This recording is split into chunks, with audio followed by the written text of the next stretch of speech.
তো আসসালামু আলাইকুম গাইজ, আজি আমি আহিছিলোঁ চিংলো ৱাটাৰফললৈ। কিন্তু ৰাস্তাটো দেখিছেনে ইমানে বেয়া, তাই স্কুটি লৈ যাব পৰা নাই আৰু আমি এনেকৈ খোজকাঢ়ি এনেকৈ আধা ৰাস্তাতে গ'লোঁ। তো ফাইনেলি আমি চাহ বাগানতে নামি দিলোঁ, কাৰণ চিংলো ৱাটাৰফলত বেছি সময় স্পেণ্ড নকৰিলোঁ।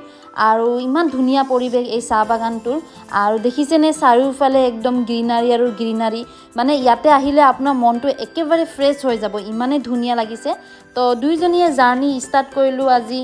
তো বলক আমাৰ লগত জাৰ্ণি ষ্টাৰ্ট হৈ গ'ল। প্ৰথম অৱস্থাত ভালেই আছিলে, মানে ৰাস্তাটো একদম ধুনীয়া আৰু চৰাইদেউৰ ৰাস্তা হয় এইটো। তো কিন্তু টেম্পাৰেচাৰটো ইমানে হাই আৰু ইমানে গৰম ৰ'দ দিছিলে, আমি ক'ৰবাত ভাবিলোঁ ৰখি লওঁ আৰু কুঁহিয়াৰৰ ৰসকে খাই লওঁ আৰু ঠাণ্ডা হৈ লওঁ। চুনা কি কৈছে শুনক। মই কি খাইছোঁ? পেপচি খাইছে? পেপচি। আমাৰ গৰম লাগিছে, তো এই বাইদেউ বহি লৈছে।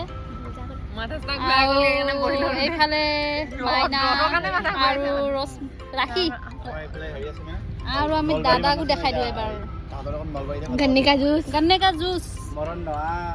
তো ঠাণ্ডা হৈ ল'লোঁ আৰু ৰেষ্ট কৰি ল'লোঁ আৰু এগেইন জাৰ্ণিটো ষ্টাৰ্ট কৰিলোঁ। কিন্তু এইবাৰৰ ৰাস্তাটো ইমান ধুনীয়া আছিল, মানে চাহ বাগানৰ মাজেৰে ৰাস্তাটো ওলাই গৈছে আৰু ইমানে ফ্ৰেছ লাগে। কিন্তু তথাপিও মাজে মাজে ৰাস্তাটো ভঙা, তো নামি যাব লগা হৈছে, এনেকৈ আকৌ উঠিব লগা হৈছে। কিন্তু পৰিৱেশটো বহুত ধুনীয়া আৰু দেখিছেনে ইমান ধুনীয়া চাহ বাগান।